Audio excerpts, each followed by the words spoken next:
मीशो पे सबसे ज़्यादा सेलर्स को टेंशन होती है रिटर्न्स की। आज मैं आपको सिंपल वर्ड में समझाऊंगी मीशो के रिटर्न पॉलिसी और सेलर के लिए क्या क्या इम्पैक्ट होता है।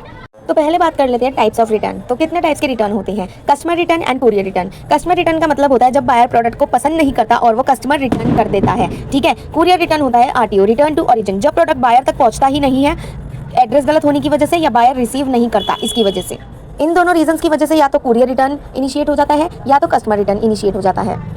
तो अब बात कर लेते हैं हम चार्जेस रिटर्न की। तो रिटर्न आने पर क्या चार्जेस लगते हैं? आपको मैंने ये तो बता दिया कि रिटर्न कितने टाइप्स के होते हैं, courier return and RTO. RTO means return to origin. अगर कोई चीज़ आरटीओ पे आपके पास रिसीव्ड हो रही है तो उसमें हमारा 0 चार्ज लगता है सेलर्स का। और अगर कोई चीज़ बायर ने वापस कर दी है यानी कि कस्टमर रिटर्न है तो उसमें आपके 160 टू 180 अप्रॉक्स चार्जेस लग जाते हैं जो कि सेलर को पे करने पड़ते हैं। कुरियर पार्टनर इश्यूज़ में आपको कुरियर से रिलेटेड और पार्टनर से रिलेटेड जो कि मीशो लॉजिस्टिक पार्टनर्स होते हैं उनसे रिलेटेड आपको बहुत सारे इश्यूज़ देखने को मिल जाते हैं। उनमें से जो इश्यूज़ हैं वो ये है कि जैसे फेक डिलीवरी अटेम्प्ट करते हैं कुरियर बॉयज़, ठीक है, पैकेज टैम्पर कर देते हैं या एक्सचेंज पैकेज हमें प्रोवाइड कर देते हैं, डिलीवर कर देते हैं। कुछ आरटीओ स्कैम्स भी होते हैं जो कि मैं आपको आगे आने वाली वीडियोज़ में बताऊँगी। और अभी चलते हैं हम नेक्स्ट टॉपिक पे जिसमें मैं आपको सारे फैक्टर्स बताने वाली हूँ। कुछ फैक्टर्स हैं जिससे आपके जो रिटर्न आते हैं सेलर के वो कम हो सकते हैं। तो जो हमारा फर्स्ट फैक्टर है वो है mandatory quality check before dispatch. तो आपको अपना ऑर्डर अच्छे से चेक कर लेना है कि जो कस्टमर ने आपसे मंगवाया है आप वही डिलीवर कर रही हैं। कहीं बाय मिस्टेक कोई और प्रोडक्ट तो आप डिस्पैच नहीं कर रहे हैं, इस चीज़ का आपको ध्यान रखना होगा। क्योंकि जिन सेलर्स के बहुत ज़्यादा ऑर्डर्स आते हैं डेली बेसिस पे 200 प्लस 300 प्लस ऑर्डर्स आते हैं तो उनसे कई बार ऐसी गलती हो जाती है कि कस्टमर ने मंगवाया कुछ और होता है और उनके पास डिलीवर कुछ और होता है। तो इससे आप ये चीज़ समझ सकते हैं कि अगर कस्टमर ने कुछ और ऑर्डर करा है और आप उनको कुछ और दे रहे हैं तो ऑब्वियसली वो रिटर्न कस्टमर करेगा ही। और कस्टमर रिटर्न करने के बाद उनको रिफंड तो कस्टमर को ईजिली मिल जाएगा, लेकिन जो रिटर्न चार्जेस होते हैं वो सेलर के ऊपर लग जाएंगे जो कि आपको लॉस देंगे।